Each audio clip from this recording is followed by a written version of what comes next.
Toil no danger, that bright land to which I go. The old world is dead. The new world rests with us.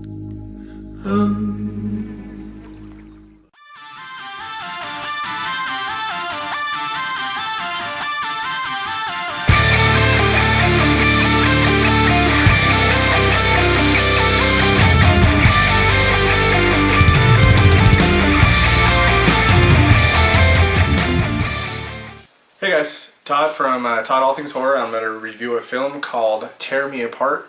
It is directed by Mr. Alex Lightman, and I'm going to read the synopsis from my phone here so I get it exactly right. Synopsis is, living in a cave in a barren part of the Cornish landscape, two brothers turn to cannibalism to survive. Although the eldest, played by Fraser Alexander, clings to the notion that their father will reappear, bringing him the return of the old world, the younger brother, played by Alfie Stewart, has no such moral compass and relishes the meat he can get from the bodies of nomadic wanderers who stray into his sights. Then one day a different kind of prey appears, in the form of a beautiful teenager played by Jenny Eagleton. She is possibly the last girl alive, and a powerful presence ignites a sexual maelstrom. A dangerous game is about to be played. Animalism versus humanity, love versus survival, love, kill, and eat. So there's a long synopsis for you, and I'm going to go ahead and dive right into the film, starting with what I liked about it. The film starts off with a fantastic up-close and brutal practical effects piece that is just great. It also has a great setting, taking place mostly on the beach and with a lot of grassy and hilly type terrain, which is utilized well. It also features a bunch of caves and a bunch of lightly wooded areas, which they run around a lot, and it's shot extremely well.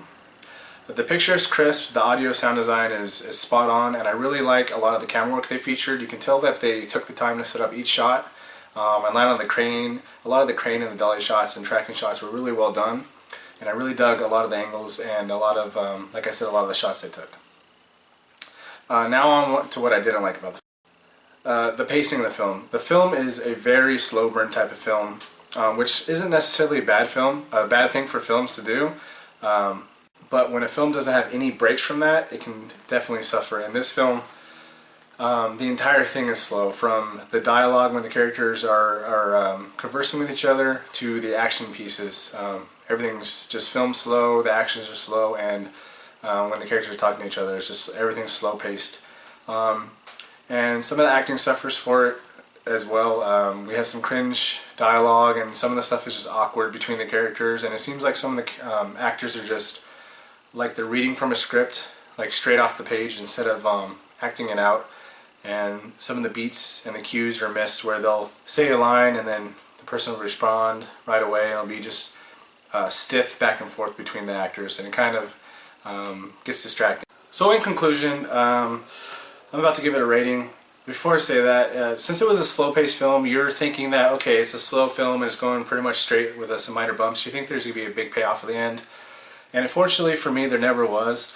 There was a few conflicts at the end. Some other characters were thrown in the mix. But for me, there was never a big payoff. It just started off here with some minor bumps and it ended at the same level, which is kind of a bummer, because you think, okay, we're going to have a big payoff eventually, and it never came. So I'm going to give it a 4 out of 10 just based on it was at times a chore to get through due to the stiff dialogue and the acting and the very slow pace. So thanks for watching, guys. Let me know what you think, and have a good one. Thanks.